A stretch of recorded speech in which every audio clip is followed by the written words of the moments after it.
Fala aí, galera ligada no canal, tudo certo? Prontos para mais um vídeo de português? Bom, hoje nós vamos falar sobre mais um gênero textual, que é o gênero poema. Aquela coisa lírica, bonita que a gente normalmente fala, né? Então, nós vamos estudar as partes formadoras desse poema e algumas características que fazem esse gênero ser tão peculiar como ele é, ok? Vou pedir para vocês, antes de nós começarmos a falar sobre o assunto, que vocês deixem o like de vocês aqui, se inscrevam no canal e nos vemos depois da vinheta.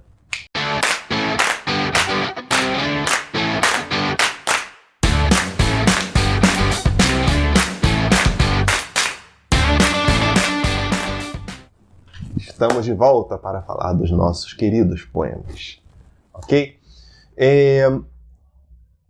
Eu vou botar a tela grande aqui para ficar mais claro, porque eu vou precisar mostrar as coisas de que eu estou falando para que vocês entendam mais claramente, ok? Então vamos lá. Bom, primeiramente, a questão do gênero poema, nós precisamos fazer a diferenciação entre o que seria poesia e poema. A poesia é a manifestação de beleza e sentimento expressa pela linguagem. Então ela envolve sensibilidade, expressão de sentimentos. Ou seja, a poesia não é um tipo de texto, ela é uma forma de expressão. O poema, sim, é a composição literária organizada em versos e estrofes. Então, não confundir, não fazer essa confusão aí entre poesia e poema. Ok? O poema é o texto, a poesia é a manifestação dessa beleza e do sentimento. Certo? Ao contrário do que a gente costuma pensar, o poema não trata só de amor, ele trata de mais diversos assuntos, ele pode tratar de amor, de raiva, de felicidade, do que o poeta quiser, o que o poeta quiser expressar através de um poema é perfeitamente possível, ok? Então, feita a diferenciação de poema e poesia, nós podemos falar sobre verso, que também não é sinônimo de poema. Às vezes a gente fala, vou escrever um verso. Não, na verdade você está escrevendo um poeminha. O verso é cada uma das linhas do poema. Ou seja, se um poema tem 10 linhas, ele vai ter 10 versos. Já a estrofe é o conjunto de versos, desses versos divididos dentro de um poema. A gente pode perceber que, normalmente, os versos em um poema estão divididos em alguns blocos de 4, 5 linhas, de 4, 5 versos. Cada bloco desse é uma estrofe, ok? Já a rima é a combinação sonora do final de 2 ou mais versos. Então, se eu tenho dois ou mais versos com a mesma terminação sonora, esses 2 ou mais versos vão estar rimando entre si. E uma coisa que às vezes fica de fora quando a gente pensa no gênero poema é a questão da métrica. Mas a métrica é muito importante porque é ele que dá o ritmo para o poema. Ele é o elemento básico desse poema. Senão fica um texto em prosa, só que separado em versos. Não vai fazer muito sentido você preparar um poema para se expressar da mesma maneira. Ok? Aí eu coloquei um exemplo aqui de um poema que eu gosto muito, do Fernando Pessoa. Autopsicografia. O poeta é um fingidor, finge tão completamente que chega a fingir que é dor a dor que deveras sente. E os que leem o que escreve, na dor lida sentem bem, não as duas que ele teve, mas só as que aqueles não têm. E assim, nas calhas de roda, gira entreter a razão esse comboio de corda que se chama coração. Fica a dica aí para quem quiser conhecer mais do Fernando Pessoa, não vai se arrepender, ok?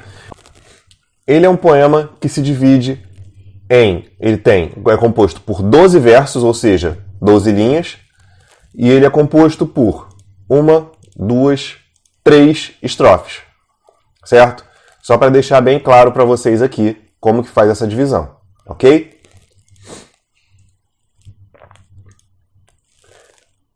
A métrica é a medida de um verso, ou seja, o verso tem as sílabas, mas a medida das sílabas do verso é diferente da medida que a gente aprende lá na escola com a nossa tia, certo?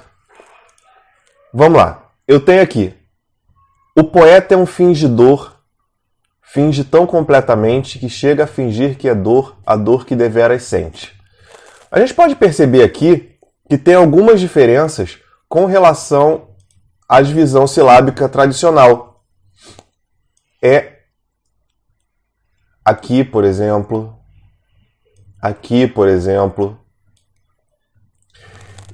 E nós percebemos que ao final dos versos, as sílabas tem as sílabas que não são contadas. Como é que funciona isso?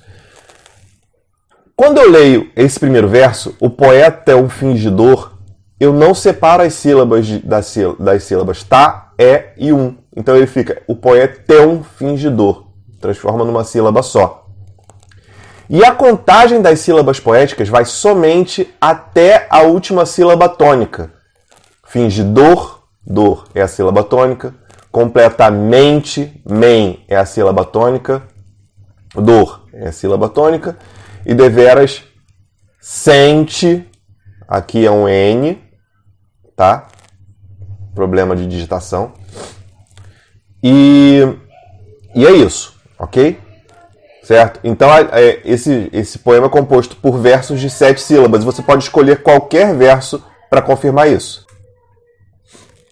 Nós temos alguns poemas de formas fixas, como, por exemplo, o soneto, que são 2 quartetos mais 2 tercetos, ou seja, 2 estrofes com 4 versos, mais 2 estrofes com 3 versos. E os versos são decassílabos. Como eu falei para vocês, isso vai ser importante para alguns estudos. A trova, que são 4 versos heptassílabos, ou seja, com 7 sílabas, redondilha maior. A balada, que são 3 oitavas e 1 quadra, versos octassílabos. Então, quando falarem de balada, não pensa na festinha lá, não. A balada é um tipo de poema com 3 oitavas e 1 quadra, em que os versos são octossílabos. Já a sextilha são 6 sextinas, ou seja, 6 versos, 6 estrofes com 6 versos e 1 terceto. Haikai são 3 versos, sendo o primeiro e o terceiro pentassílabos e o segundo heptassílabo. O haikai é uma forma curiosa e interessante que a gente vai estudar também em um outro momento, ok? E aí, galera, espero que tenha ficado clara a questão dos poemas, que vocês entendam como que o poema funciona, como que funciona esse gênero textual tão comum e tão legal que é o poema, ok? Se ficou alguma dúvida, deixa aqui nos comentários que a gente vai responder da maneira que for possível. Não deixe de deixar o like de vocês aqui, se inscreverem no canal. Nos vemos nos próximos vídeos. Um abraço!